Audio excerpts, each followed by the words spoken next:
There we go. We're recording. Beautiful. How are you? I'm doing very well. I'm so excited for this. I saw your video and I listened, I listened to how you approached it, and I thought your comments were so clear and helpful that I thought, we could no, I was just excited. I wanted to talk to you because I thought we could have a productive conversation just kind of based on your comments. Yeah, me too. I've really enjoyed listening to your videos, and I'm super excited about this conversation because I think there's so much antipathy between the theist and the atheist communities, and I'm hoping we can do a little bridging, and actually get to kind of see each other for who we are and have a conversation that's open-ended and explore together. So I completely agree. These food fights of winning, I listen to that and I think conversations just don't work that way. Yeah. Yeah. I would agree. Once the ego gets involved, we tend to dig in and then we can't, it's difficult to explore, to be honest. Yeah, exactly. And I think this is one of the things that the Peterson, whatever's going to happen with Peterson himself, he, at least in the intellectual dark web, seem to be using this new medium to open conversation and be productive. And to me, that is just really good. Yeah, absolutely. I'm so interested that you were talking about ego, because I identify with that absolutely. Of my, at least for me, when my ego digs in, right, it doesn't tend to be as productive of a conversation. And I think that's something that's really interesting about the whole integral conversation that we seem to be having. I wouldn't classify myself as an integral thinker, but it feels like there's this thing going on with maybe it's the intellectual deep web, but it's this deeper integration of not only the head stuff, the intellectual stuff, but also, I think Jeff Salzman's words were, installing it in the heart. And this alignment between those two levels, which I don't know about you, but a lot of times conversations like this can feel very intellectual, specifically once you get into theism versus atheism. And so I think it'd be interesting to kind of explore it from both a lived in experience level and the intellectual level. Yeah. Yeah. And I really appreciated your videos because I saw you had a real capacity for not only for articulating. If I say that you're articulate, maybe that's a microaggression, but not. Oh, I'm very offended. People with big beards aren't supposed to be articulate. Right. But I really appreciate it. I listened to how you approached it and I thought, oh, that was so helpful. And I didn't watch the whole of your much earlier video of, coming out as an atheist and talking about that. But I just sensed with you a real ability to talk, and so I thought this guy could be really a lot of fun to talk to. The whole Jordan Peterson YouTube thing for me has been about looking to have better conversations, and you can see I've been posting a lot of conversations lately, and I know for a lot of people don't want to be on YouTube, and I get that. But one of the things I think from Peterson is that we're seeing he's whatever he's doing in terms of product that he's giving us that's helpful. I think the modeling is at least as helpful. Right. Exactly. Yeah. That's that integral thing again. It's the intellectual stuff within the lived in experience. Yeah. It's like this strange intersection between almost self-help or inner work and intellectual thought. Which I guess is not that strange for you. I mean, you're a pastor, so you're this is probably part and parcel of what you do is going through all the levels. And I think same with Peterson, because he is a clinical psychologist, and Right. because at least until recently he was a practitioner. You have to deal with real people, as opposed to, say, Right. being an academic, where your primary focus tends to be on the ideas, the abstractions. As a That's right. pastor, it's Yeah. people all the time. You get to help people. Right. Yeah, Right. yeah. And I should just say at the outset too, my parents were children's pastors. And so I'm aware of the enormous amount of work that goes into that and the enormous amount of self-sacrifice. And so I wanted to say at the outset, I just honor that in you. I mean, I can see that you're somebody who genuinely cares and is doing work to make the world a better place. So that's probably a good starting point, I think. Well, maybe could you tell a little bit of your story? I know you did in that one video, but probably a lot of Sure. people haven't seen it. So maybe just some introduction about, Yeah. your story, because I found your story very interesting too. Sure. Yeah. So I grew up evangelical Christian. I'll say a fundamentalist evangelical. I was we were non-denominational, but probably closest to Assemblies of God, something like that. And, I had a good upbringing. I wasn't abused or didn't have any kind of majorly bad things happen to me during my time with Christianity. At the same time, so I grew up that way. Then I went to college. I went to Oral Roberts University. So that's, yeah, I see the eyebrows raising. So that's just a fraught thing to say. The big hands. The praying hands. That's right. Oh man, and the prayer tower, and you name it. There's all kinds of good stuff going on there. And we have our honorary fire truck coming by through my front lawn, as is usual, and will occur multiple times throughout this interview. I was listening to your video. I was driving. I heard this siren. I'm looking around. Like, where is it? Where is it? Right. Right. Oh, it's in Denver. Yeah, right. It's in Denver, and not at the same time. Yeah. Anyway, so I went to ORU, and I actually went all the way through ORU believe it or not, without really doubting the existence of God. And I think partly because it was so visceral. I was seeing people, or so I thought, I was seeing people healed. I was seeing lives changed and so on. So it felt very real. And I would say my relationship with God was very strong. I was not somebody who was on the outskirts of Christianity and somewhat skeptical the whole time, or didn't feel a connection with God. I really did feel that connection and have a personal relationship with Jesus, is what I would have said at the time. Kind of had a mental dialogue going with what I thought was God for however many years that ended up being. And then around 22, after college, a couple things happened. One is I embarked on a study of world religion and comparative religion.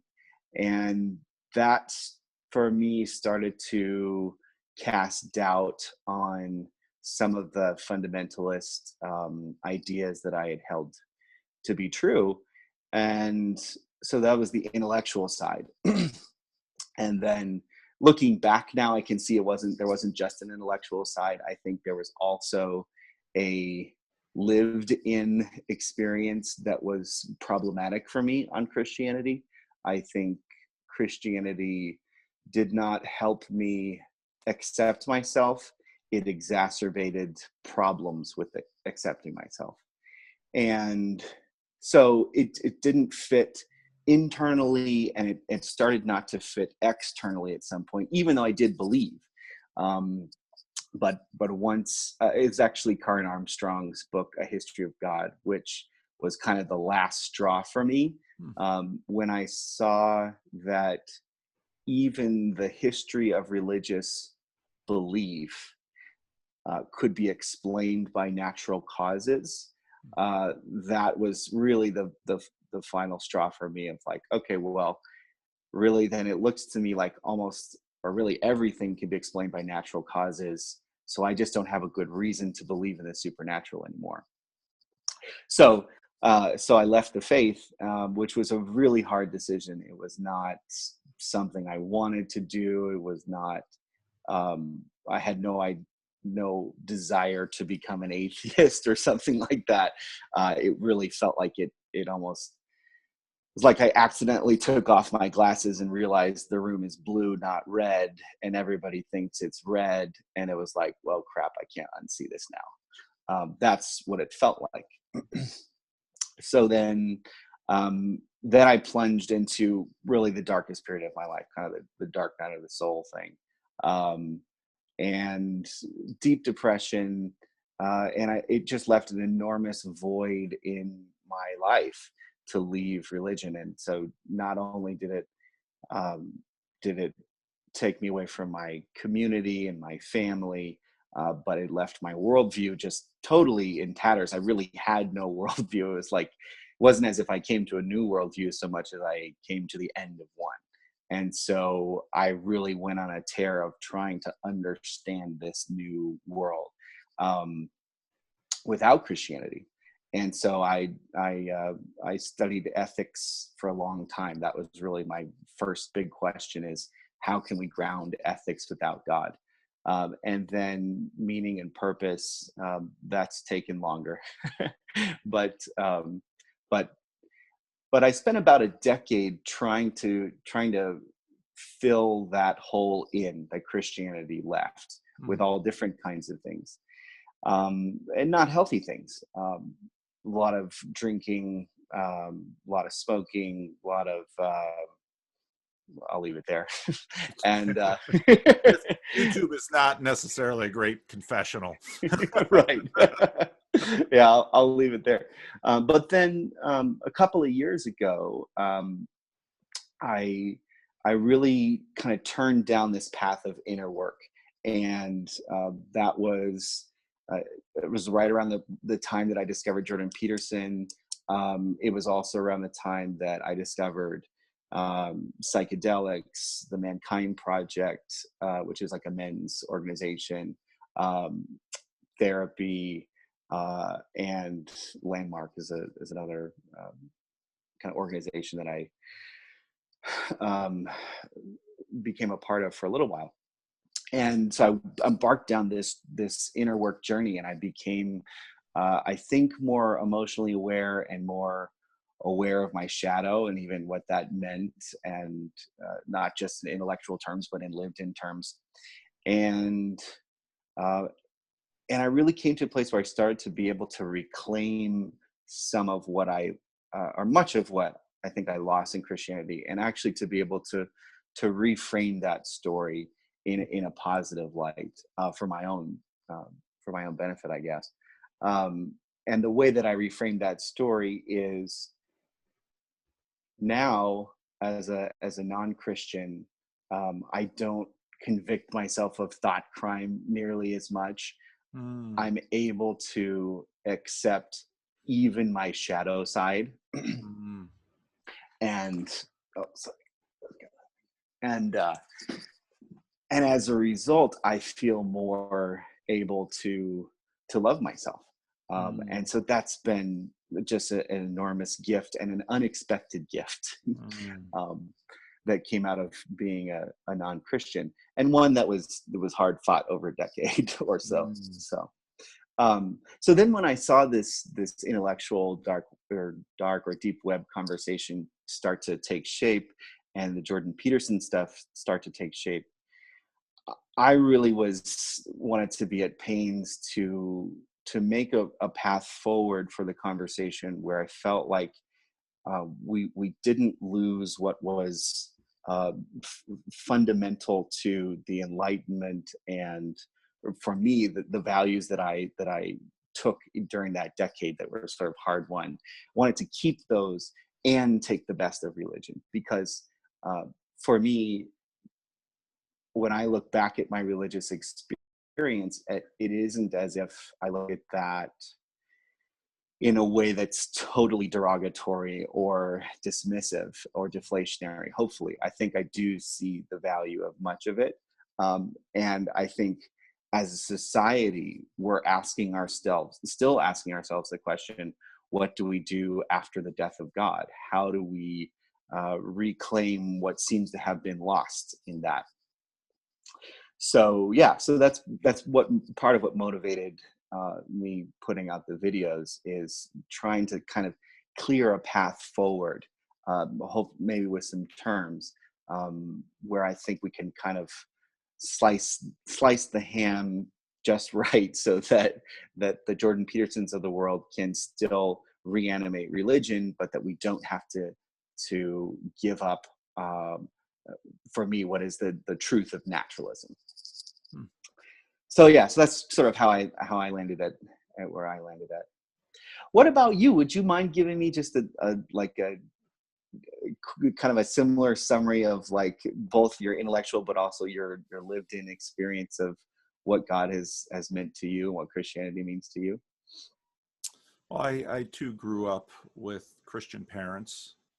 My father was a pastor of a small, for lack of a better term, I'll call it a racial reconciliation church in Paterson, New Jersey. He as a seminary, you got to go back a few generations. My great grandfather sent my great grandfather to Western Michigan, and Okay. just a few years ago, we uncovered the fact that they were Jews. And I don't know what my great grandfather did, but he did something, because he left the country with his family, and the rest Really of the brothers and sisters didn't leave. I can go back and look at genealogies, interesting. and so did he leave the synagogue? But when they went to Western Michigan, they fit in with they've been living in the Netherlands among the Dutch and the Frisian, so they kind of fit in with that group and joined a Christian Reformed church in Western Michigan. And then my grandfather became a CRC minister and Mm-hmm. pastored churches around the Midwest during the Depression, and some on the East Coast, and one in Canada. And he was kind of known for being a dull preacher.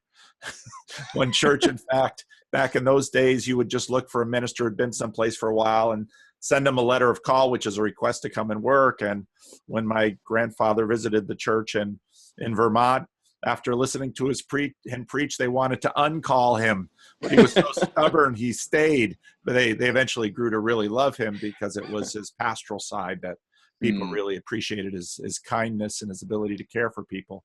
Yeah. So my father then grew up during the Depression and World War II in very isolated communities in the Midwest, in tiny little CRC enclaves. Went to Calvin College, went to Calvin Seminary in Grand Rapids, Michigan, and then took a call to Paterson, New Jersey, where he was supposed to take this kind of gospel and sandwich ministry and turn it into a church. And he stayed there 36 years, which is where I grew up. And my father was able to kind of integrate both my grandfather's kindness and my grandmother's sharpness. And my grandfather was always very smart, but he was so kind. He generally didn't have much conflict. My grandmother was full of conflict and very smart. And my father kind of had both of them, and he was kind. And so he ministered to the people of Paterson, New Jersey. Heroin was going through Paterson at that time. So I grew up in a fair amount of chaos in Paterson, in terms of, heroin was going through the community. Many of the people were poor. The African American community, severely under stress for tons of historical reasons. And that was how I grew up. So on one hand, I lived and went and worshiped in this kind of Dutch Calvinist black church. And then I went to Christian school, which is another insular CRC thing with all the other little children of Dutch immigrants. Yeah. And that was my growth. And of course, you don't think about anything when you're doing that. It's just your life. And what it gave me was a sense of a comfort with chaos and the unanswered questions of life, because the world was just simply too chaotic to fit it into easy packages. And my father had a real good gift for that too. And so I learned that from him. I went to Calvin College, as is the Christian Reformed way, and then met someone who would become my wife. And so went to Calvin Seminary instead of Fuller Seminary, where I kind of wanted to go because I wanted to get out into the world. And then after seminary, went to the Dominican Republic for 7 years. And I talked about that with my conversation with Jonathan Peugeot and Gret a bit. The thing that taught me was the limitations of our ability to rescue communities. I worked with these Haitians. These were illegal immigrants in the Dominican Republic. They worked the bottom line jobs and tried to eke out an existence. They were always subject to, getting picked up on the street and dumped at the border, or harassed or manipulated because of their illegal status. And, they were desperately poor. And part of, I came in there a snot-nosed 20-something, imagining I had this great seminary education and the backing of a very generous denomination, only to realize, that it wasn't much we could do for these poor people.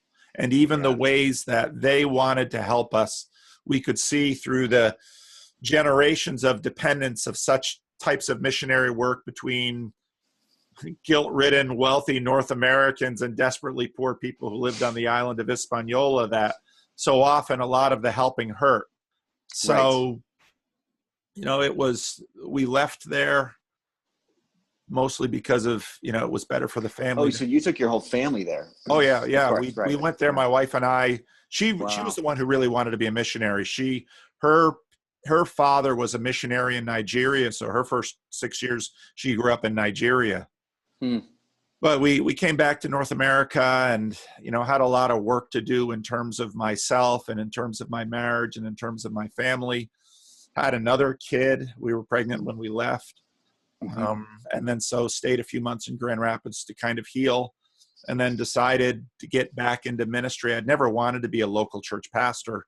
I think partly because I look so much like my father. I'm so much like my father. I kind of resented that growing up. And here I take a call to a church, not unlike the church I grew up in. But then once getting into this place, I realized how much I enjoyed pastoring a church and enjoyed people. And this church, like my father's church, a high degree of chaos. This area of Sacramento, a lot of group homes, a lot of homeless, very ethnically diverse. And with all of my culture, I've never lived fully embedded in one culture. I've always been between cultures. So this felt very at home. Yeah. So in terms of, through the ups and downs of life, it's difficult to talk about. It's difficult to talk about darkness in my life, but there have been some very dark periods. And one of the interesting things that I noticed as I watched myself through those dark periods was that the more I suffered, the less I doubted. And the more I actually tried to persist in faithfulness and obedience, the stronger I became. And so on one hand, when I listened to your story, when I listened to many other stories, all of the cross pressures, as Charles Taylor calls them, we cannot live in this age, I think, if you're living out there in the secular public realm and not be assaulted with doubts. There are days that I sit and I think, what am I doing? I pastor a tiny, some would say dying church, and that many of the members are older.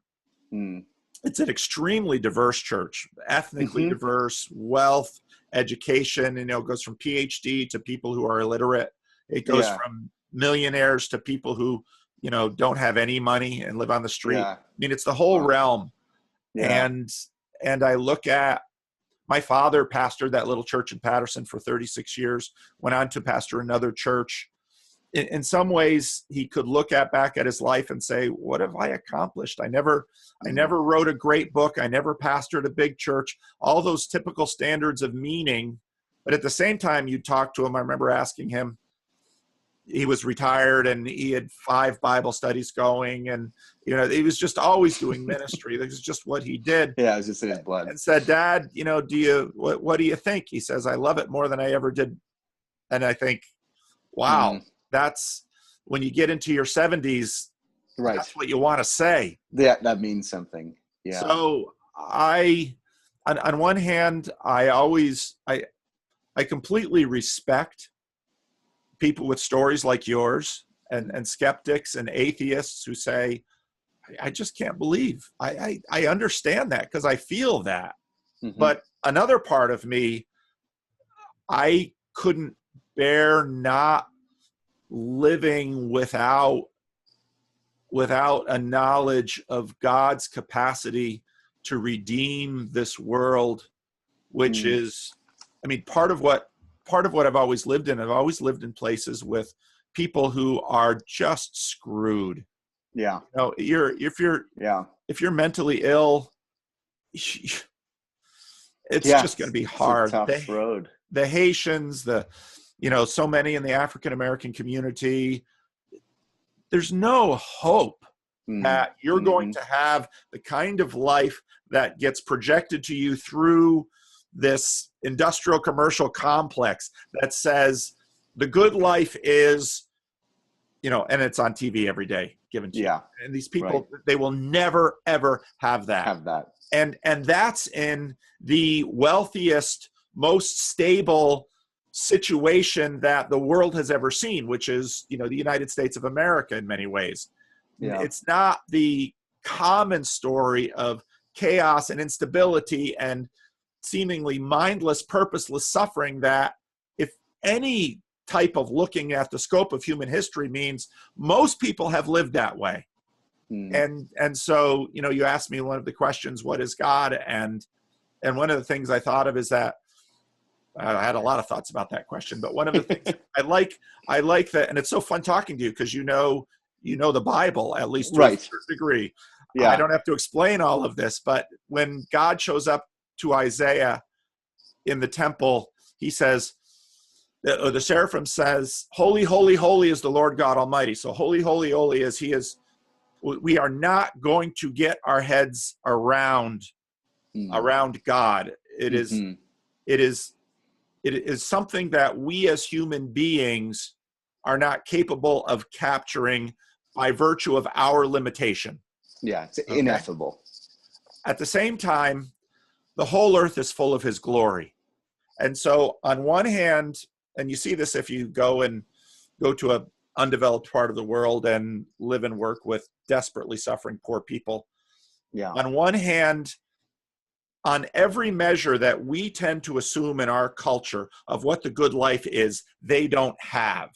Yet, I have never had any better meals than I've had in isolated Haitian communities with, while we're having these 4-hour church services, a group of women, sorry ladies, that's who it is. A group of women are out back over a charcoal fire with a pile of rice and a few fish, and they make this amazing meal, and there's glory. And one of the things that I learned from the African American community was that if you grow up in it, you're not always the white guy. If you're a child, you can kind of be part of the community. And the joy and the laughter and the humor. And so on one hand, according to every metric that we have in our culture about what the good life is, they don't have. On the other hand, God's glory, even to these, what we would say, God-forsaken places of the world, is rich and full. And when I think about what the gospel means for our future, and this is why I won't give up on the quote-unquote supernatural. Yeah, tell me. That there is hope for these people. That they will never they will never receive in this lifetime any kind of justice or recompense for the horrible things that have been done to them, Yeah. both explicit and implicit. Yet there is hope for these people. Yeah. And if in fact the world is such a place that there is no hope for these people besides the big sleep, and that Stalin, Mao, and Hitler basically, along with millions of people whose names we will never know, basically got away with it. I don't know. If the world is that way, I would become a darker, uglier, angrier, far more harmful person than I am now. And because I believe the story is such a beautiful one that we have from the gospel, it allows me to be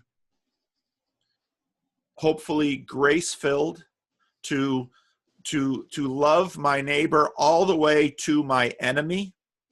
Right. And so this is exactly what I see embodied in Jesus, who on one hand could be filled with rage so often, filled with frustration with his disciples, filled with rage at the religious authorities that he thought was so crippling the message of that Old Testament. At the same time, could extend grace to Roman soldiers who were the occupying force over his people. Sure.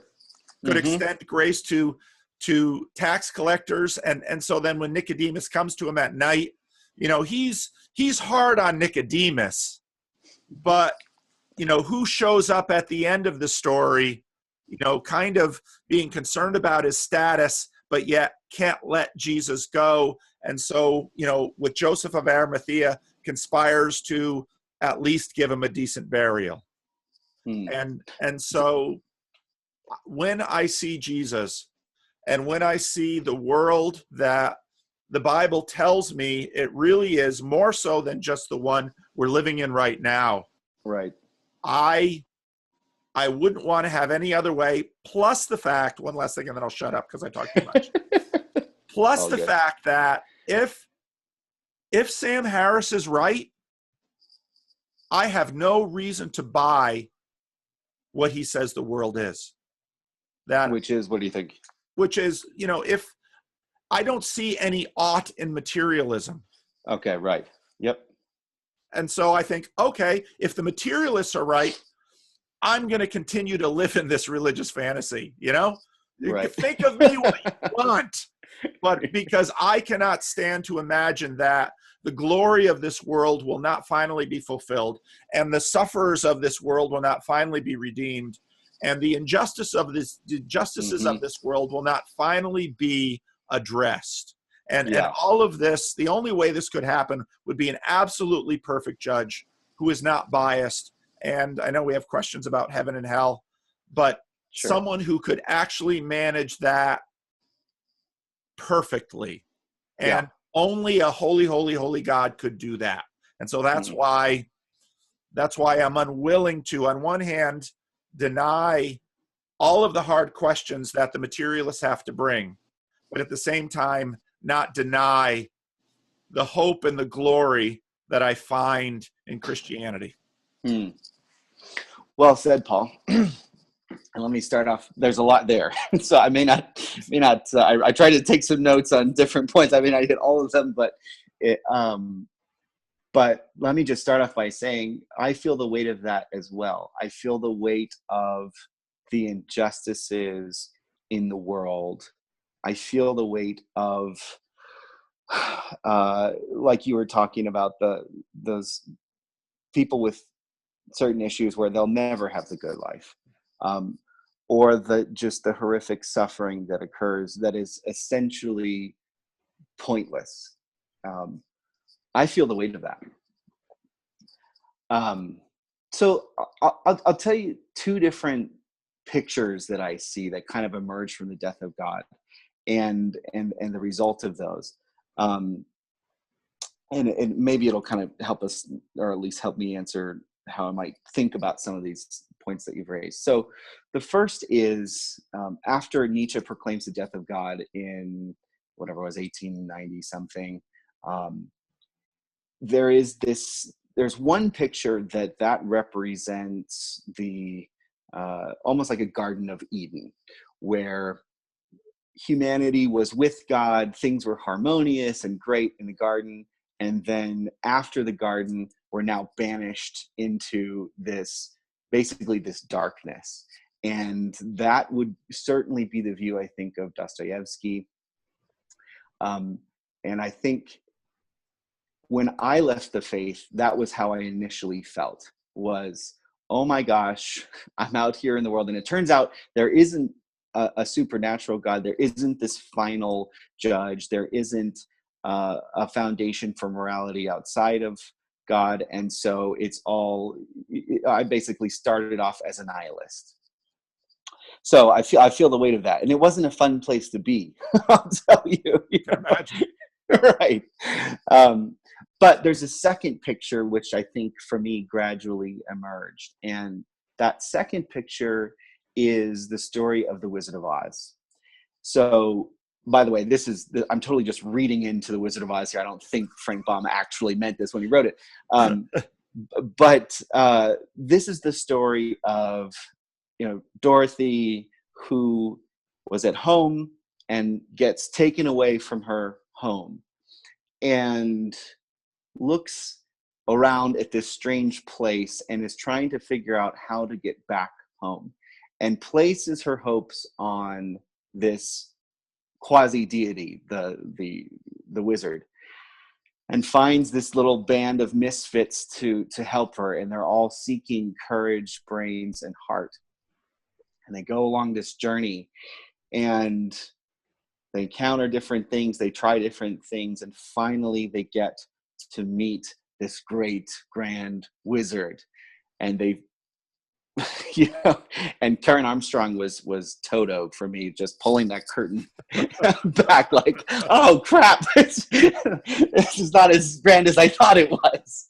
And what emerges from that, though, is that they look within themselves and they find out that even though they thought courage, brains, and heart depended on this outside entity, actually, if they look within themselves, they'll find those things. They find the courage, they find the heart, they find the brains. And ultimately, Dorothy's able to return home with a new appreciation. And I think that's the picture for me that resonates the most now in my life.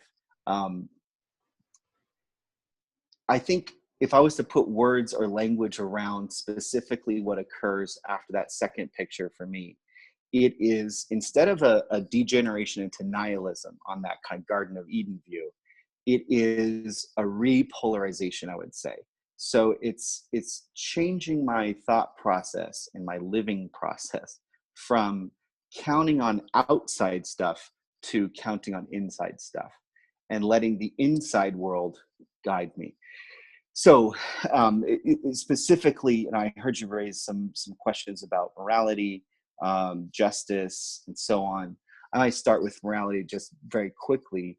I think that if you look at the moral philosophy of the last, or really the moral philosophy around the time of the Enlightenment, that philosophy was concerned with a picture of humanity which starts as a fundamentally rational, self-interested human being. It starts with the picture of what the technical term rational egoism, that what is rational to do is what is good for you selfishly. And you can see the kind of the apogee of this hit with Ayn Randian ego objectivism, right? Egoism. But I think that picture is fundamentally flawed. It's wrong. It turns out human beings do not start from the place of looking for reasons to behave morally. They actually start from the place of looking for reason or behaving morally and then finding reasons to not behave morally occasionally, you know? So it's like when, so the whole upshot of moral conversation for me is about refining those pro-social impulses that we have. It's not a question of trying to convince somebody to be moral. And by the way, I mean, there are a small percentage of people in the world who are that way. They're called psychopaths. And I don't, and no moral philosophy as of yet that's supposedly rational or Christian or whatever has worked for these people. Yeah. They just start from the assumption they don't care, right? Yeah. So yeah, so for me, and the lived in experience was after I left the faith, although I had questions about what could ultimately ground secular ethics, I had always said things like you just said, like, oh, if I wasn't a Christian, I would go whatever, do all these crazy immoral things, because I felt like somehow that was the only thing holding me back. And actually, once I dropped the faith, it was like, oh, nope, still me. I still want to be a good person. With the exception of sex, that changed almost overnight.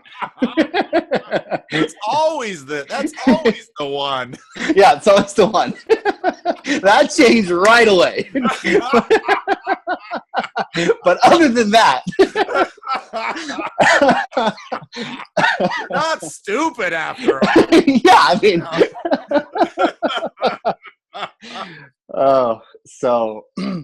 so that's how I would kind of think about the moral picture. And then I'll just say one more thing on the question of kind of ultimate justice and the project of human.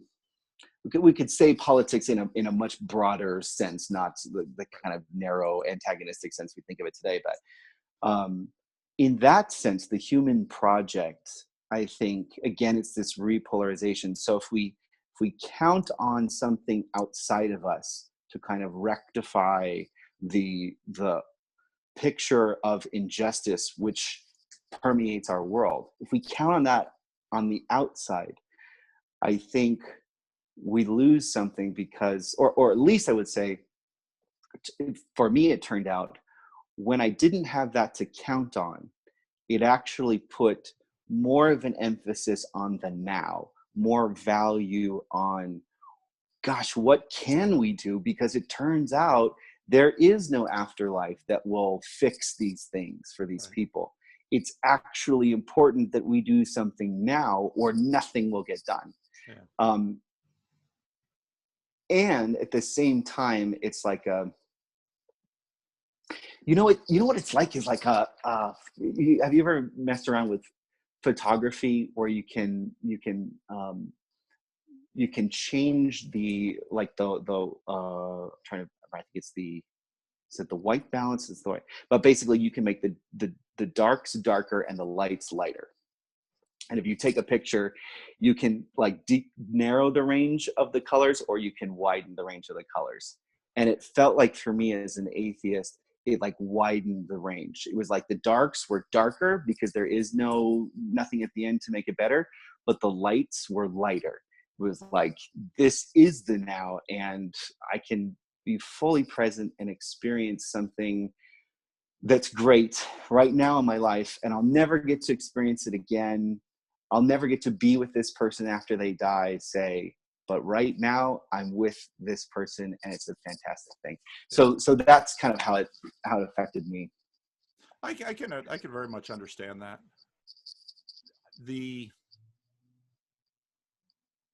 But here, I got a question for you. Go ahead. What do you think that we lose when we lose God?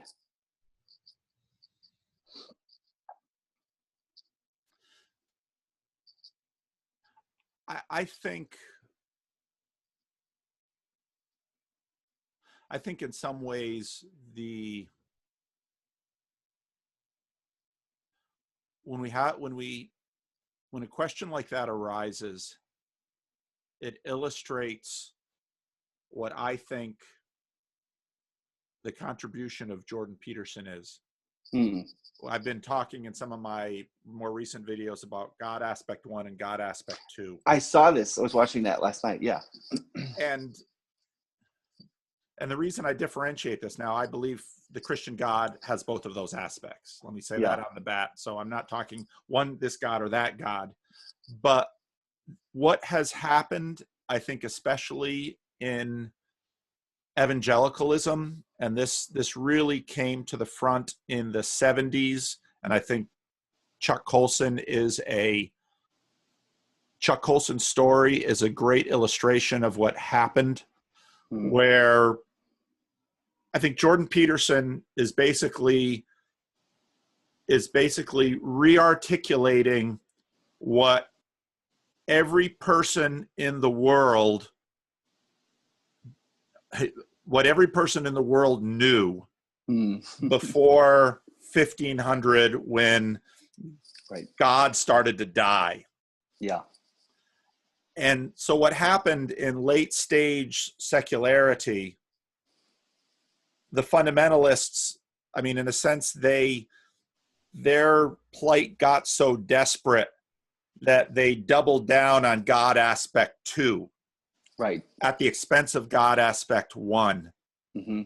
You might want to put just a little icing on that, so your viewers who are, or at least my viewers, of which it's like my mom, but you might just want to give it a little clarity on what you mean by God number 1 and God number 2. God number 1 is the God who has made all of this. If you think, for example, about if Bilbo Baggins became aware that he's living in a story and that there's an author to this story, or there's this great scene during the siege of Gondor or Minas Tirith in the 3rd movie, when Gandalf and I think it's Pippin are having this conversation, and Pippin says, "I didn't think it would end like this," and Gandalf said, "End?" So Pippin's the secularist, and Gandalf's like, "Oh, come on, Pippin. We're going to go off to the Grey Havens," or, Yeah. But so in a sense, to what Tolkien is to Bilbo Baggins, God is to us in this story, the God aspect 1, where he's the author of this. Now it's a special kind of story. Sure. Greater than what Tolkien would be able to do, because Tolkien is only a sub-creator. But the God that in him we in him, as Paul quotes a pagan, in him we move and live and move and have our being. It's the assumption of God that every pre-modern person simply assumed. Okay. Mm-hmm. Right. So then what happens later in God aspect 2 is, as that continues to decrease, Chuck Colson goes to his mainline Episcopal Church and, in kind of the Cold War fashion, is doing all the mainline stuff. We're employing God to combat the godless Russians, right, the Soviets and communists. Right. Well, then Chuck Colson has this conversion experience in which I can talk to God and I can have a personal relationship with God. And when I pray, God answers prayers. Now, what's implicit in highlighting that aspect is, and I'm kind of a jerk sometimes with people because I speak my mind. I'm real low. I'm counting on it. I'm real low in neuroticism. I'm not that high in agreeableness. I'm in the 60s. Okay. All right. So I'm enough to Duly be a noted. pastor. But I'm in the 90s on agreeableness. So I'm with a group of Christians, and this evangelicalism has gotten more and more pervasive in a conservative denomination like the Christian Reformed Church. And a friend of mine will say, "Well, that's a God thing." And then I'll say, "Yeah, as opposed to the rest of creation." I'm poking, I'm saying, "Hey, yeah, God aspect 2. Right. Does God answer prayer? Yes. But don't forget, he is the author of all of this." And so what had tended to happen, especially in Pentecostalism, is they were living in a disenchanted world, and they're re-enchanting it via their religiosity, as opposed to an ancient person for whom the world is just enchanted. And Right. so it's a Yeah. special deal when God shows up. Now, yes and no. So It's interesting that that first God, it reminds me of like Tillich and the Ground of Being, that kind of, which is funny because that actually came after God number two, as you're talking about, as a way of thinking about God, um, in a very almost like deistic sense, I would say. So if I'm getting you right, God number one and God number two is like deism versus a more personal God. Is that right? yes, yes. Okay. So what? Oh, go ahead. Well, and so when you listen to Harris and Peterson, Peterson is taught, the God who chooses, and we see this through Darwinian selection, and the God who is always acting through all of this stuff. And I Yeah. did a little video about randomness and supernatural, all these edges Mm, that this God who is just all over the place for Peterson. And Sam Harris says, no, no, no, no, that's not God. Well, right. this is how Sam Harris, gives away his point in history and which group of Christians he's looking at. And Peterson, in a sense, Right. says, all right, yeah, there's those people over there. And Peterson has shown a fair amount of respect. These poor people, you've kicked out all their axioms and they're really Right. upset. Yeah. And that's why they, in a sense, behave the way they do. But if you don't read mythology and history, you're not going to understand that all of the world has assumed all of this. And Right. just like Nietzsche, you don't pull this away without consequences. Mm-hmm. Mm-hmm. Yeah. And so Harris says, no, it's the God who gets angry when you masturbate, or it's the God who Right. answers prayer. And Right. see, what you would have would be like the ancient, you would have an integrated God where 1 and 2 is actually integrated, so that Right. when you have the dark night of the soul, when you've called the elders and anointed with oil and spoken in tongues, and you've done all the little things that are supposed to make your prayers really work, and when you find a Yeah. person whose prayers are always answered and God doesn't show up, Right. God is still there, Mm-hmm. because God is the author of this. And then suddenly you have to confront the suffering and the void and the absence of God. Mm. And I Right. think that's part of the story. It's not a deviation from the script, which Mm-hmm. is, I don't want to get into too much Christian intramural bickering, but Sure. Right. when I read like Bethel, you might know who, Bethel Church is north of us in Reading. They're a Okay. huge Pentecostal church right now. And if you Mm-hmm. read Bill Johnson's things, on one hand, when he says the kingdom of God is at hand, I say, yes. Sure. But then when Jesus says, okay, God, let's do this another way, and God says no. And when Jesus is on the cross, he says, my God, Psalm 22, my God, why have you forsaken me? Right. And it's at that moment where actually you get the, in a sense, this is the center, that and the resurrection, it's the center of the Christian story, the Yeah. abandonment of God and the resurrection of Jesus, and they're held together. And so when I listen to your story, part of me hears a rebalancing Hmm. of our understanding about God. Hmm. Yeah, that's what it feels like for me. Like, I think on the conception that you just laid out between God number one, I'm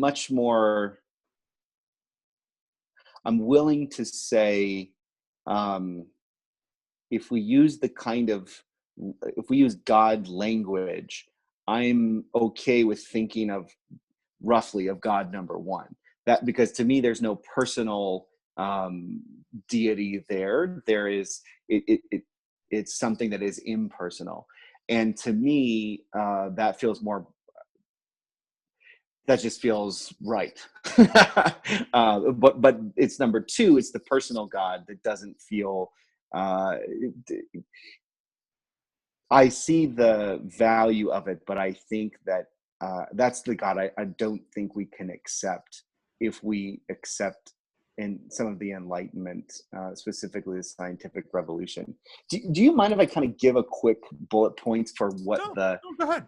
okay, yeah, on that God number 2 point.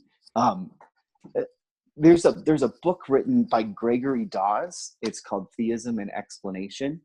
And I thought it was such a great summary, or really it's a distillation and a crystallization of, felt like to me, of really the entire scientific enterprise, starting with like, you could like around Copernicus time. And the idea is that in the modes of knowing what is true in the world, which is asking ourselves, how can we explain things? That there are good kinds of explanations, there are virtues of those explanations that work, and there are explanations which don't work. And so he outlines what he takes it to be the virtues of the explanations that work. And so this is one of the virtues is falsifiability. So if you take like if you take the phenomenon of whatever, of lightning, it used to be thought that lightning was something that the gods just meted out as punishment or something like that, right? Or it was random. But once we were able to identify natural causes for that, or sorry, once we were able to put an explanation forward that was falsifiable, we found that that explanation fared better. And that explanation was, hey, it has to do with electromagnetism. And so we can falsify the electromagnetism explanation by testing it. Does lightning occur if the whatever it is, I don't know how lightning works actually, if the ions are aligned or something like that. But on the other hand, the supernatural explanation, does lightning occur if the gods are angry? Well, it's really hard to know whether the gods are angry, right? So it's really difficult to test that bit. So the explanation that fared better was the falsifiable one. And of course, also the explanation that's consistent with background information, that's consistent with the data. And also, this is key, the explanation that posits the least amount of things in the world, extra things in the world, or what's called ontological economy. So if we posit that lightning is explained by the natural world, by whatever, electricity or electromagnetism, whatever it is, that's actually positing less things than if there's a bunch of deities in the world and they're using lightning to get at humans, right? That's not an ontologically simple explanation. So that, I think, if I was to just paint the history of the scientific revolution leading up to now in terms like that, we could imagine a giant long list of phenomena to be explained: lightning, fertility, there's like thousands and thousands of things, right? And the scientific revolution marched forward with these kinds of explanations and systematically, one by one, disabused us of belief in supernatural causes and went to the natural causes. So then the question is just, why then bet on the supernatural horse at all if the natural horse seems to be winning all its races, right? And so I think that for me, that's when you talk about that number 2 personal God, that's the intellectual case. But then the lived-in experience case is that I've seen it go so wrong. I've seen I've seen people, like I had a friend of mine, her mom had cancer, and um, it people believed, the people around her believed it was the reason she had cancer and the reason she wasn't healed was because she hadn't prayed hard enough, or she didn't really believe. And I just think, gosh, that category of thought pushes people who adopt it to really strange places not worth caring about. It's not worth, in my view, humanity thinking that medical problems can be solved by praying. It's not. Now, psychological problems, maybe that's different. Meditation, whatever. Like that's even prayer. Like I think the practice of praying might have some value. But when we think of those in the world ills, like medical ills, I just don't think those categories help us. I don't know. What are your thoughts on that? Well, a few thoughts. I think a really helpful book to give perspective on the story you just told, I think, is Charles Taylor's A Secular Age. I mean, he essentially calls that a subtraction story in terms of, we used to think that lightning was God's throwing thunderbolts, and today we know that this is, the clouds. When we look at the story that way, we are able to understand a set of physical actions and dynamics by virtue of intentionally taking the mind out. And this is a lot of what Thomas Nagel has written about that. And this is a very, very powerful and helpful tool. Mm-hmm. Now, let's say, okay, we know, let's use rain and cloud seeding. So there's a member of my church who is actually an internationally well-known hydrologist. He's a retired chief hydrologist for the state of California. He's also a very conservative Christian and has some of those ideas that, anyway, but one of the things he's very interested in is cloud seeding, which is where, they want to enhance the production of the clouds by flying a plane over and dropping things in it. At some point, you have to say, well, there's the stuff we're tinkering with in terms of the natural order, which isn't really any different than me moving my hand. Mm-hmm. But when it comes to me moving my hand, well, what is moving my hand? This is where the question gets a little hard. It's dicey. And, Sam Harris is right there at the front line of it. Is there a me moving my hand? Or has, from the beginning of the Big Bang, which we can't explain, if you think Calvinists are determinists, there's a long cause of effect that puts me and Andy Walter over Zoom with me moving my hand as an illustration. Yeah. So the question of whether it's billiard balls or lightning or agency in this world, it's a more complicated question. In a sense, we've simplified the question by reducing variables when we look at things, but that hasn't actually produced the kind of mastery over the kinds of things that we hope for. For example, I mean, think about the question this way. Yeah. Bilbo Baggins is sitting in his hobbit hole, and he asks himself, are trolls natural?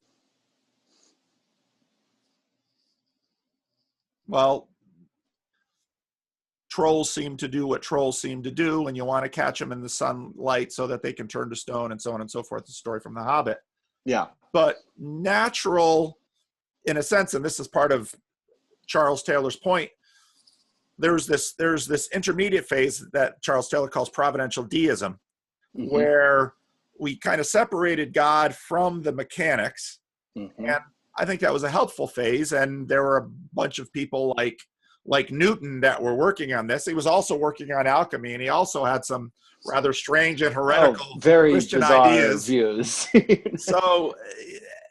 So on one hand, I can appreciate the fact that, hey, you know what? Praying a lot wasn't anywhere near as effective at stopping plague than getting rid of rats. Right. And a lot of the Christian solutions for addressing the plague made things worse.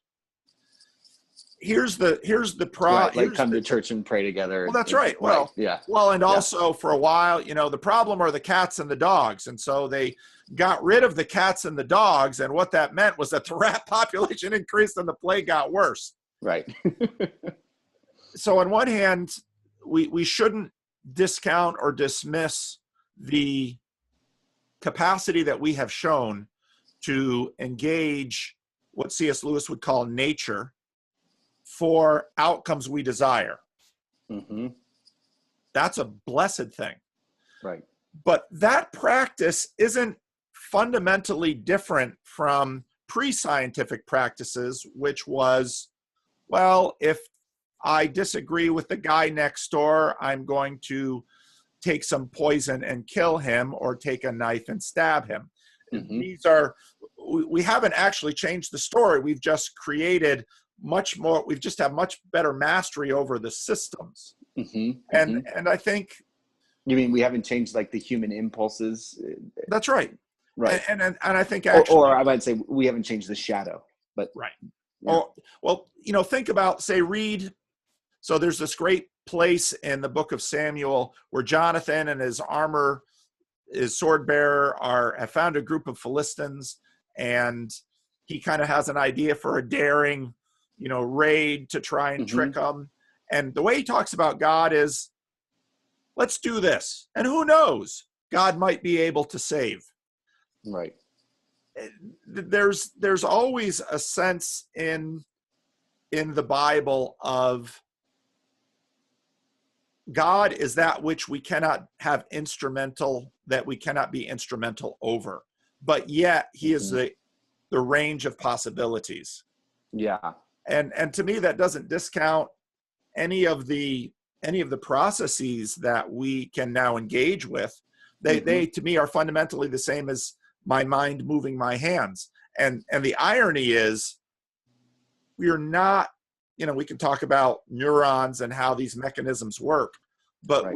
we've really not made much progress in terms of figuring out mind matter at all. And it was really helpful to just begin with the assumption that, and actually Einstein did this all the time. Let's just begin with the assumption that things are this way, and let's proceed accordingly. And that's what we've done. But then we've also discovered all these unintended consequences, which are, wow, we can refine petroleum and create gasoline, and we can go down the street and not have all this horse manure to deal with. Isn't that wonderful? And about 90 years later, we realize, yeah, we were making CO2, but the amount of CO2 we're putting in the atmosphere, this could doom us all. Right. Yeah. And I do think there's two separate questions there. One is how successful are natural versus supernatural explanations, and then there's a different question of how successful is our society as a result of having dropped the supernatural altogether. And I don't think they're terribly related. Like, it may be true that natural explanations just are more successful, regardless of that's the effects on the population, and I think maybe I'll just leave some. There was plenty in there that I could take issue with, but maybe to kind of get to some of this Peterson stuff, maybe we could. I'll just bracket that the question of the success of or failure of natural versus supernatural explanations, and then let's shift now to the question of, okay, so we have a society that's dropped the supernatural, and we do have these unintended consequences. And Jordan Peterson seems to have come in and reanimated so much of what was worth reanimating about religion. One of the questions I have for you as a pastor, and I'm honestly just curious about this, is what do you think it is that Jordan Peterson is doing different than what pastors have been doing all along? Like, it isn't as if there aren't people in our society who are saying, hey, come look at the Christian stories, these will change your life. I mean, that is like many street corners in America that there are people doing that, like yourself, for a full-time job. But Peterson comes along and does something different. And I'll taint this a little bit by saying, in my view, I think what's good about, or the reason this is working with Peterson, is he is not forcing people to accept God number two. He's not forcing people to accept this personal God, which I just don't think we can accept on a more enlightenment approach. But I don't know, how do you explain it? What do you think? Well, I'm continuing. I mean, this is what got me into this, because I Yeah. said, shoot, I know how many people in Toronto, I have a couple of friends in Toronto that are pastors in Toronto, and there's plenty of empty seats in their churches. And in my opinion, they're A-class preachers and pastors. Right.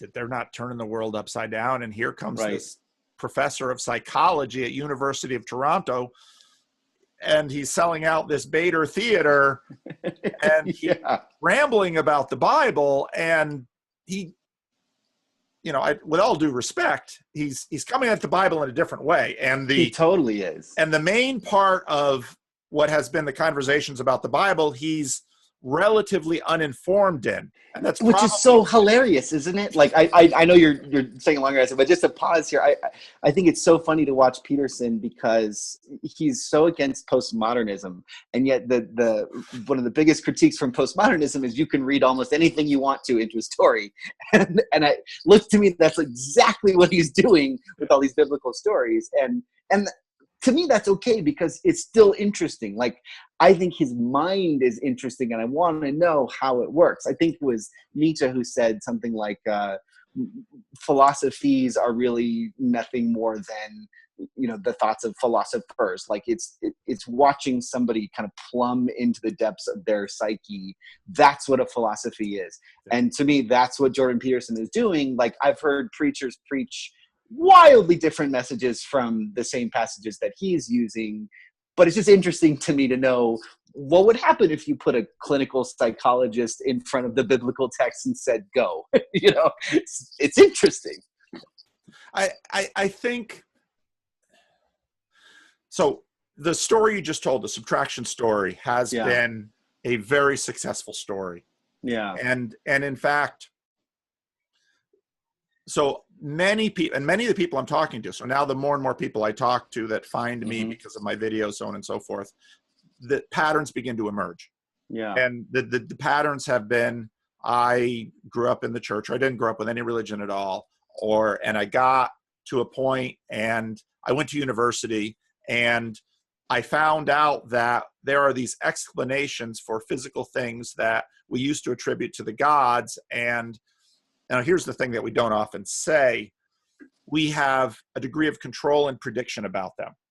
That really helps us feel better, because we, as small, fearful primates, realize that the world is big and scary, and this story that is us, that we're very attached to, can be taken away at any time, and this stalks us and haunts us. Okay, right. So the idea that we can exercise a degree of control around our world in order to give ourselves the outcomes we desire, this really pleases us. It's an attractive idea. It's a very attractive idea. Trust me. Yes. Yeah. It's like, oh, maybe the big cats with the big teeth won't eat me now. That's right. It's what it feels like. Yeah. Okay. I'm with you. So anyway, and then the Bible then begins to be assumed as, this is a book, and exactly what Sam Harris said, this is a book of made up stories that ancient people used. This is archaic, obsolete technology, and we are beyond it.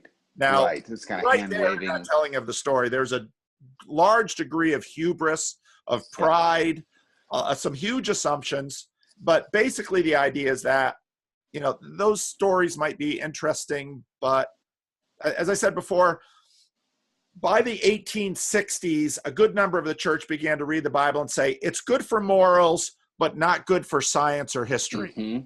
Right. At the end of the Cold War, it began to change even further. It's not even good for morals. Okay, so we're going to get rid of the whole thing. Jordan Peterson comes along and says, it's really funny that chimps are afraid of snakes, and a chimp that has never seen a snake, you put a snake in that chimp's cage, and boom, that chimp goes crazy. Right. Why is that? Or the cucumber test with cats. Slide that cucumber next to your cat who's feeding in the dish. Just go to YouTube and watch that cat freak out. What does that mean? Well, it means that, and this is all via science, this body, this way of this sociology that we have a great deal of trust in, that there's something built into us Yeah. He comes along and says, isn't it funny that this story in this garden has a snake? Right. Why is Oh it? my gosh. I just have to tell you, do you mind if I pause for a No, go second ahead. and identify with that? Because so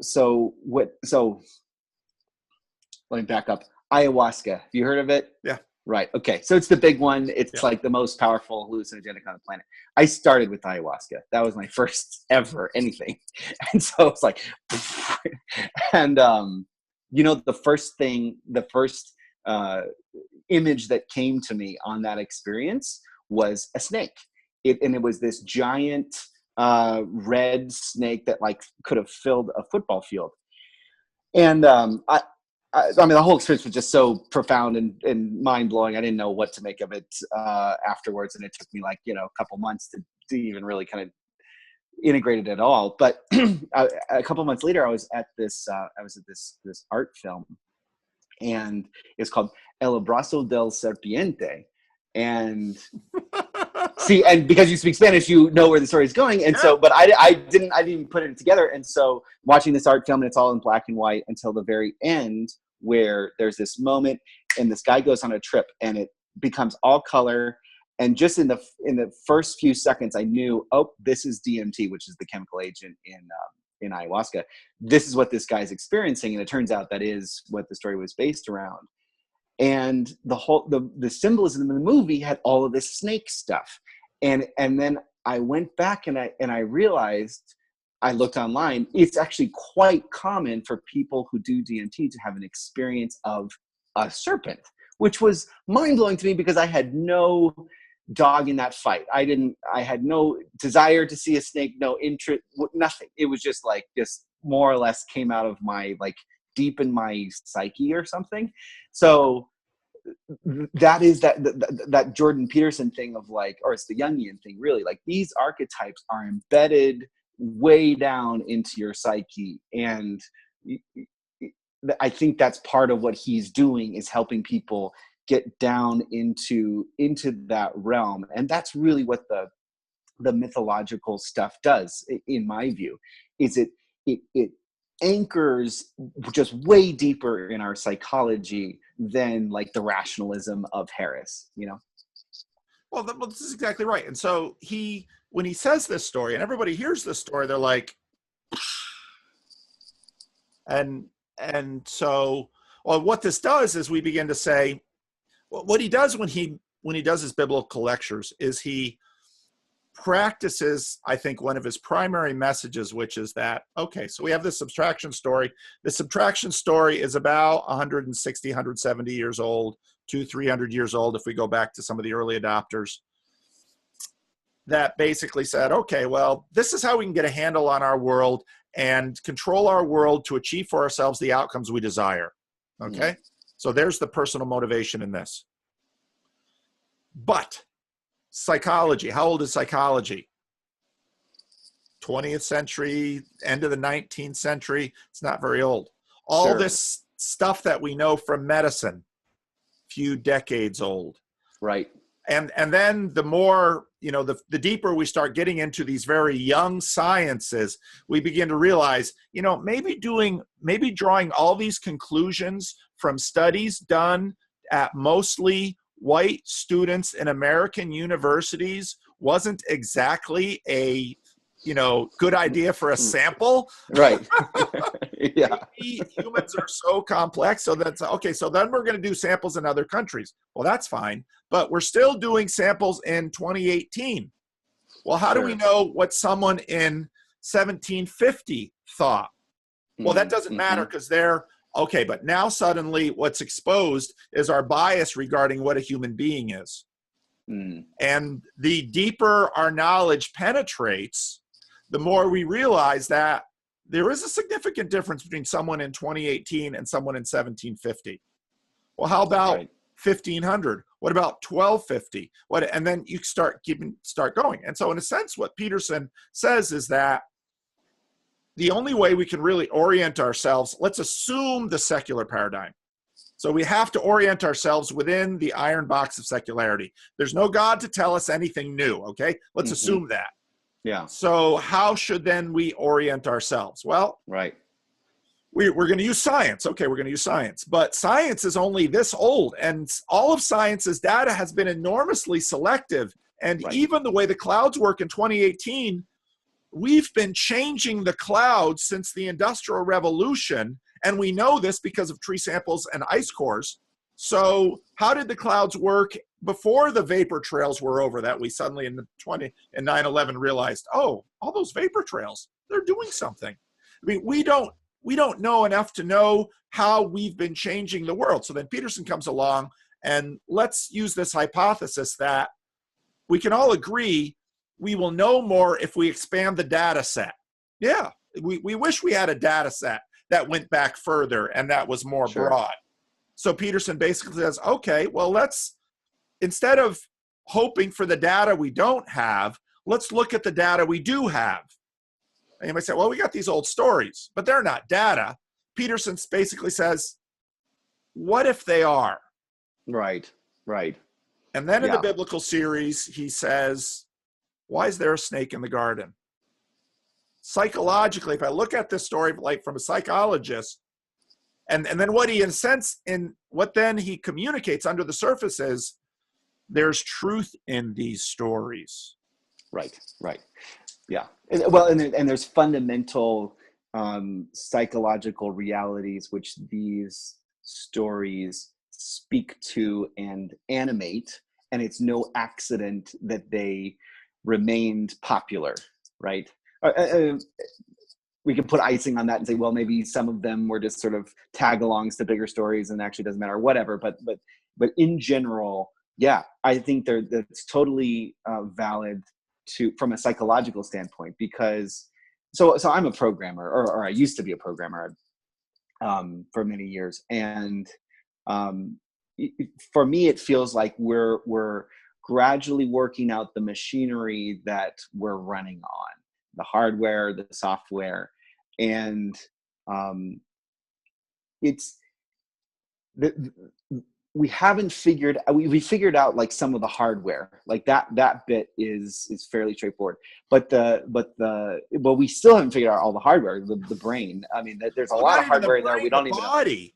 I mean, Sure, there's but then the software on top of that running, that's really complex, and there's bugs in our code that haven't even been debugged, and there's so much going on, and this program has been running since like the beginning of whatever, for the last 200,000 years or so, however long humans have been around, and it's been transferred from human being to human being and copied, and errors have been made, and other things added, and it's just enormously complex.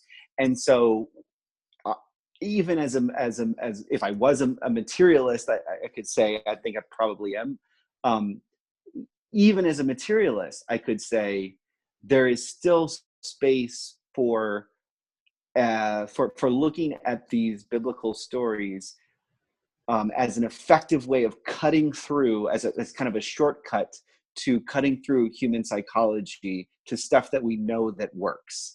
And until we have this much larger picture, which to me is like 3, 4, 5 centuries away or something like that, when we can really understand all the software, it's not even like let's keep doing it. It's worth trying to understand it, but in terms of trying to change people's lives, forget it. I'm not going to try and change your life by citing you a study.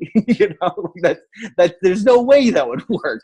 And I think I don't know. I suspect maybe if this was phrased to Harrison the right way, he might concur with this, but he's often painted as this rationalist who just actually believes, no, the best way to change people's lives is hand them a stack of studies. I don't know that he believes that, but certainly the way that Peterson has lived his career, it's been the polar opposite of that. It's been, how do I actually change people's stories or change people's lives? I tell them stories, and it just works, and we just know it works. Yeah. So. Yeah. Well, and here's the crazy thing about the Bible, and for those of us who live in this sometimes people say the Western world is weird. It's Western, it's egalitarian, it's Sure. industrialized, it's Right. Wealthy, it's educated, it's democratic, it's all this stuff. Most of the world doesn't live that way. Most of the Right. world hasn't lived that way. Right. And so like we're awash in books and information. I mean, and the Bible's impact, I mean, the number 2 book in terms of print copies in the world is Mao's Red Book. How many people do you know that have read Mao's Red Book? That's number 2. I mean, right. And it's not, it's not a close second to the Bible. It's like, Yeah. and the crazy thing about the Bible is that this book has been twisting people's noodles for thousands of years. Right. And so then you, at just a scientific thing, you just have to pause and ask, what is the deal with this book? Right. I mean, is this like crack? I mean, Right.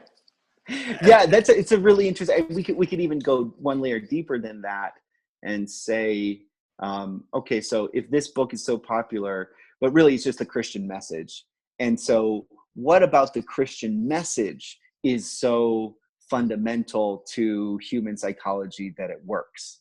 And I'd be interested to know your answer. I mean, it's a big question. Don't screw it up.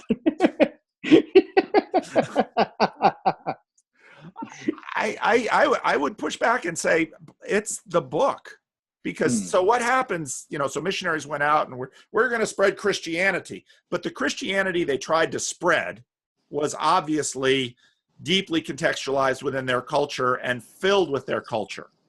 Okay. Just a Sure. guy I know just wrote a book about George Whitefield, who just incredible, phenomenal man in his generation. And the thesis of his book is, he pushed Christianity, but he also pushed empire and his view of the world. It's like, duh, every missionary does that. But what happened was missionaries went out, we're going to give you our religion. And it's almost always a complete and utter failure. But what they leave behind is this book. And then people take this book and they do things with it. And so then the missionaries are, oh gosh, they're filled with heresy and they're all wrong and they get everything wrong. Yeah. But what's happening here that maybe we should pay a little bit of attention to, which is that somehow, and this is happening in Africa, this is happening in Asia, where Christian missionaries were kicked out, or finally the missionaries left. And then the Africans said, get out of here. What this book says is this. And do they get things horribly wrong? Of course. But this has been what's happening in the world. And, even Oral Roberts University, in a sense, that's, the frontier story in American Pentecostalism and all of this stuff. It's the Bible out in the wild, and it's enormously messy business. But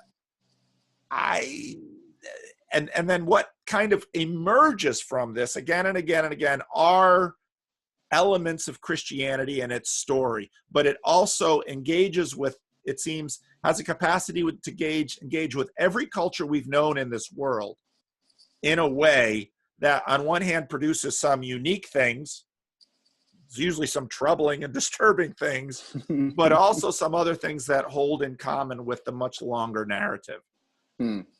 And so I think, I found Don Hoffman very helpful in terms of the image he gave me about us trying to deal with reality, because I doubt we as human beings are actually capable of telling someone else exactly what the work of Christ is, because any articulation I do that with must be embedded within my cultural framework, which includes all of these other layers. Right. And so I think what could be happening with Peterson is he is actually a part of the process of Christianity. It's kind of absorbed all the enlightenment stuff and, the atheists pushed back and all of this stuff. And it could be that it's turning again. And now this, of course, bothers pastors and Christians because, there's going to be heresy. Yep, there's going to be heresy, okay? Count on it. Yeah, yeah. But what I think we've seen through the history of the church is that God is also going to continue the story, Right. even amongst Right. the heretics. Right. I mean, well, and of course, you could. I would put that in a more of a Hegelian framework of spirit, and so the idea of thesis, antithesis, synthesis, and I would see all of human history and all of human culture if in the aggregate as this. I wouldn't necessarily isolate it just to the church or just to a book, but I would certainly agree with many of the things you just said in that story, because I think that's the way human culture evolves. And so you see this in like an integral theory now, to me seems like the new Hegelianism. And it's this idea that for each phase of human development, we can take the good parts and then go on to the next phase, right? And that's hopefully what's coming next. And I think there's something in the water now about where we're headed. I'm using the term the grand synthesis. I don't know what other people are using. I think the integral people, I think, just want to say it's the integral stage, which sounds boring to me. I like grand, but but it feels like we're at this point where we're seeing a convergence of enlightenment values, of the reanimation of religious and mythological tradition. We're seeing psychological progress in terms of psychedelics and them becoming more widely available, and that whole movement. And we're seeing also men's work and masculinity come out in a way that I think is very healthy. And there seems to be this convergence of all of these different pieces on something new. And I don't know what exactly the shape of that will be, but I feel like it's in the water. But I don't know. Do you get that same sense? I don't know. Oh man, I was hoping you'd be excited. Well, I think I don't know what Peterson is doing, and I have a sense of what Peterson is doing. That's what I've been working on for 8 months now. Yeah. Where it's going, it's really hard to know. I think a lot of what you're saying is true in that, when I say talk to David Fuller and Ali, the Rebel Wisdom guys, Yeah.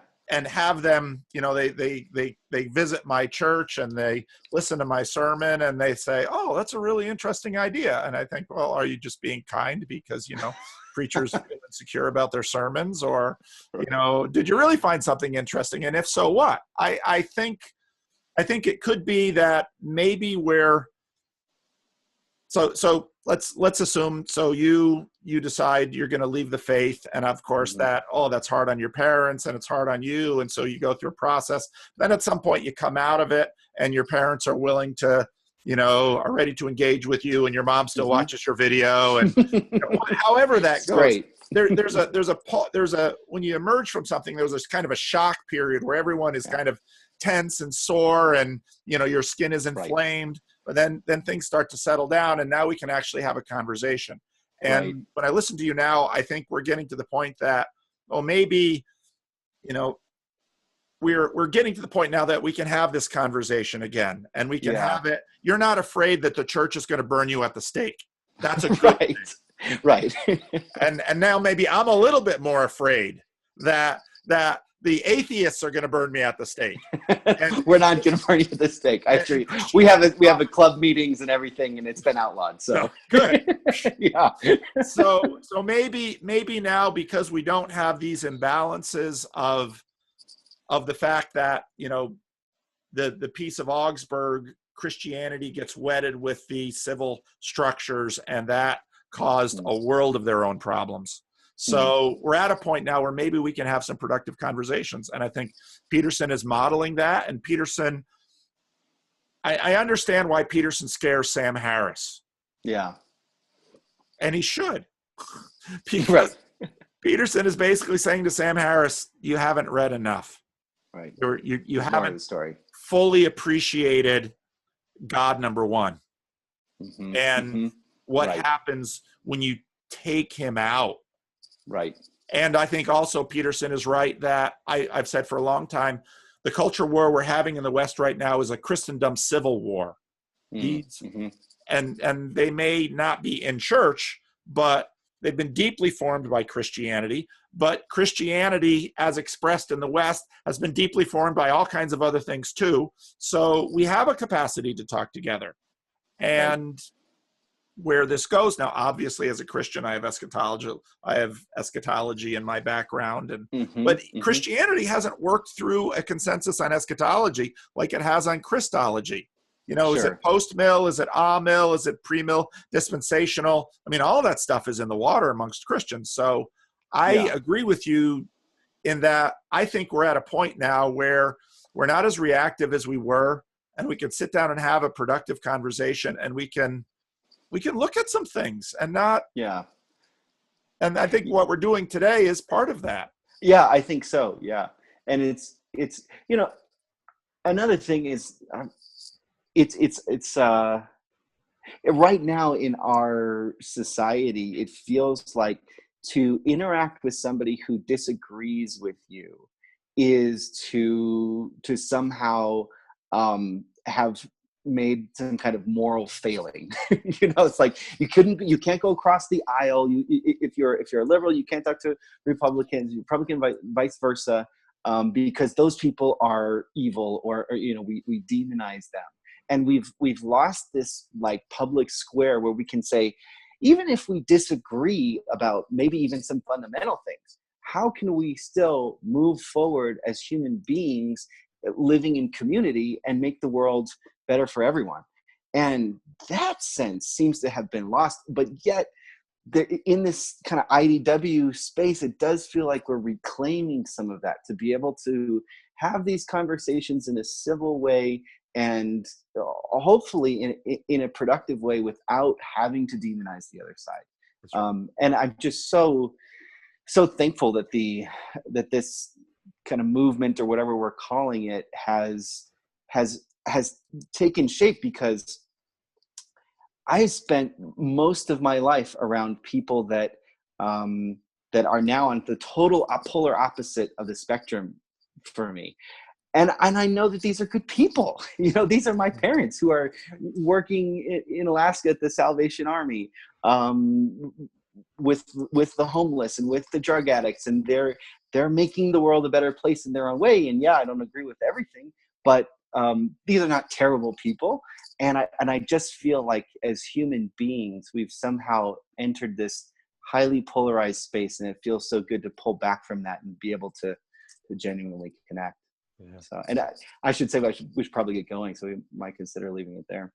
Yeah, no, and I think that's a great way to end it. And I really appreciate the fact that you made some videos and sent me a little note that said, hey, I mentioned you in a video. And because so much of this, what we're doing now, and I can, I'm sure you can get in trouble with some of your folks for talking to this Reformed pastor. I'm going to get in trouble for not calling every single point that I disagreed with out, I'm sure. But and I can get in trouble with, I'm actually, people can actually threaten my livelihood. Right.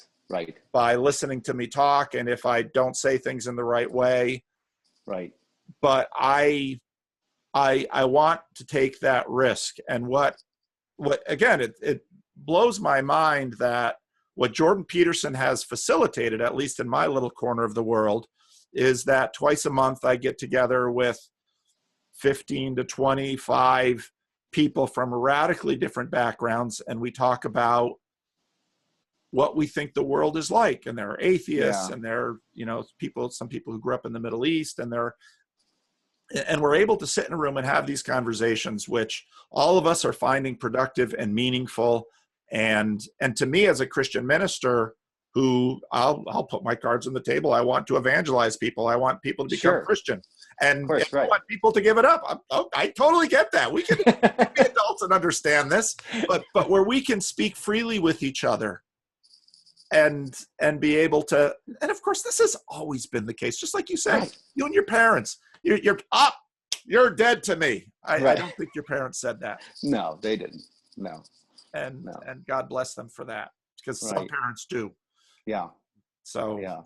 Yeah. No, I think there's this, the repolarization thing for me extends into this space of like, okay, we might have these outside disagreements on this like intellectual level, and we may have important disagreements that actually change the way that we behave. But at the same time, the lived in experience of all of us to some degree or another, but certainly to types like you and me is, wow, I'm looking at the world, I'm trying to figure out the right thing, and I'm working through stuff, I'm discovering, I'm exploring, I'm right sometimes, I'm wrong a lot of the time, and I'm just going to do my best, and it's almost like we'd forgotten that fundamental starting point. So it's nice to have returned to that starting point at the end. So Yeah. thank you so much. And Yeah. I'll tell you what I'll do. I've been recording this. I will post it on Yeah. my channel. I will send you a copy so that you can post it on your Oh, channel too. awesome. That'd be great. Yeah. Much And, appreciated. and we'll see what the comments have, and maybe we'll talk again, because I thought this was very productive and very enjoyable. Yeah, me too. Absolutely. All right. All right. Great, Thanks, Andy. Paul. Take care. Yeah. Bye-bye. Cheers.